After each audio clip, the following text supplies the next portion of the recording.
কেশিয়ারিতে পথ নিরাপত্তা অভিযানে ট্রাফিক পুলিশের উদ্যোগ। হেলমেট পরা চালকদের হাতে গোলাপ, নিয়ম ভঙ্গকারীদের থেকে মুচলেকা। পথ নিরাপত্তার সম্পর্কে সাধারণ মানুষের মধ্যে সচেতনতা বাড়াতে রাজ্য জুড়ে বিশেষ কর্মসূচি চলছে। তারই অংশ হিসেবে বুধবার কেশিয়ারি থানার ট্রাফিক ইউনিট কেশিয়ারি বাসস্ট্যান্ড সংলগ্ন এলাকায় বিশেষ সচেতনতামূলক অভিযান চালায়।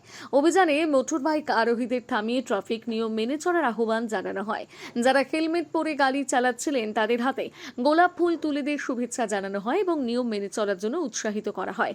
অন্যদিকে যারা হেলমেট ছাড়া বাইক চালাচ্ছিলেন তাদের কাছ থেকে লিখিত মুচলেখা নেওয়া হয়। সেই মুচলেখায় তারা ভবিষ্যতে হেলমেট পরে রাস্তায় বেরোনোর প্রতিশ্রুতি দেন এবং এদিন হেলমেট না পরে বেরিয়ে ভুল করেছেন বলে স্বীকার করেন। এই মুচলেখাগুলো নথিভুক্ত করে সংরক্ষণ করা হয়েছে। শুধু বাইক আরোহীরাই নন, এদিন সিট বেল্ট না পরে গাড়ি চালানো ব্যক্তিগত গাড়ি চালকদের সচেতন করা হয়। ট্রাফিক পুলিশের পক্ষ থেকে জানানো হয়, দুর্ঘটনা রোধে হেলমেট ও সিট বেল্টের ব্যবহার অত্যন্ত গুরুত্বপূর্ণ। তাই আইন প্রয়োগের পাশাপাশি সাধারণ মানুষের মধ্যে সচেতনতা গড়ে তুলতে এই ধরনের কর্মসূচির আয়োজন করা হয়েছে।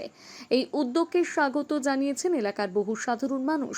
তাদের মতে শুধুমাত্র জরিমানা নয়, সচেতনতার মাধ্যমে মানুষকে ট্রাফিক নিয়ম মানতে উৎসাহিত করলে পথ দুর্ঘটনা অনেকটাই কমানো সম্ভব। অর্থাৎ 5ই আগস্ট 2026 দুপুর 3টা থেকে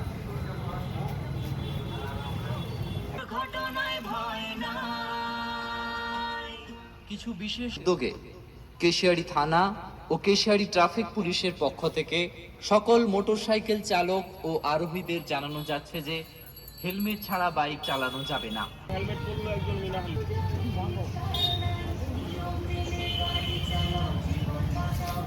হবে। মোটরসাইকেলে দুইজন বেশি বসবেন না ও গাড়ি চালানো সব করুন।